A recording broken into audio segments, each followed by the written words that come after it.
it's great to get a little bit of Melbourne wisdom from Susie O'Brien, who writes for the Herald Sun in Melbourne, and also the word from the Canberra bubble from Stephen Senatiempo, breakfast radio host on 2CC in the ACT. Thanks both for joining us.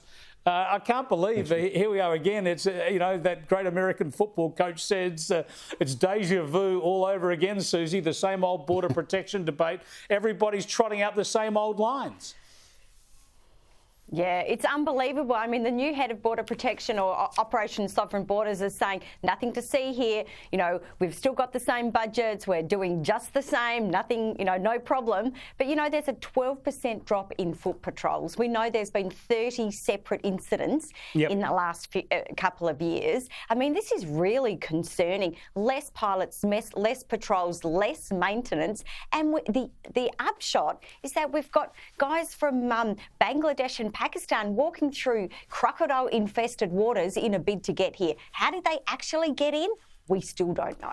Yeah, there's an element of the comical Ali here, isn't there? Because they're saying there's nothing to see here, all's fine. And yet for the first time in a decade, we've had 2 lots of asylum seekers turn up on the mainland. And Stephen, before I go to you, I want to show what I showed at the top of the program. This is straight from Operation Sovereign Borders website. This is their video. They're not living up to their own message. Have a look.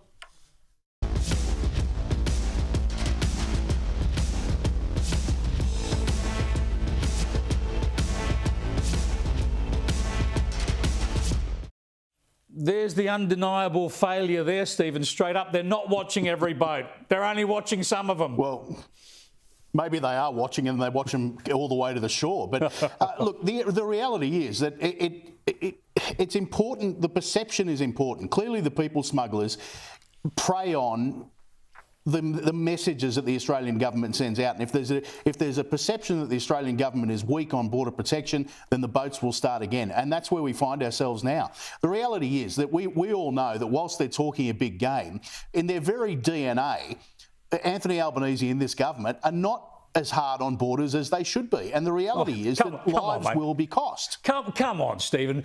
We all know Albo's been hard on borders because this is what he said on Friday. I've been travelling in the car, so I'm not. I haven't been advised about that. So the people smugglers just need to wait for Albo to get in the car and then hightail it to Australia. Yeah, let's remember he also said he was going to bring our energy costs down by $275 a year, and he was also going to bring down the cost of living. He was going to increase real wage. Albo says a lot of things that don't actually happen. Look, the reality is this is actually serious, and we know that at the height of Labor's failure with border security, thousands of people died, and we need to prevent that from happening again. We need to show a strong hand on this, and the reality is that there have been, whilst they talk about the budget being the same it is, we know that there has been cuts, and they need to properly fund this. The same could be sent for our defence budget, where they talk a big game with $11 billion today, but ultimately that's all back-ended, and none of it's going to achieve anything until 2031 or 2033 or something like that. We need fair income leadership on this. We do need fair income leadership. We haven't seen it for a long while. Here's a little bit of the current resident of the Lodge, Prime Minister Anthony Albanese, on Channel 9 this morning. We've had a lot of nonsense from Peter Dutton. He's spoken about alleged cuts when there's been a $470 million increase. They won't be allowed to settle in Australia. Our resolve is clear. The only person cheering on people smugglers has been Peter Dutton this week.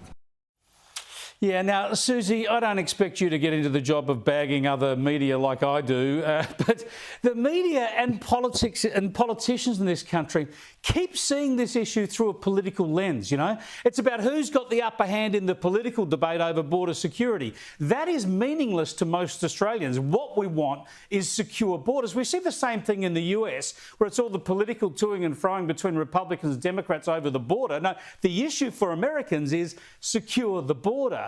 And we just need to know what's happening on our border because it's clearly failing at the moment.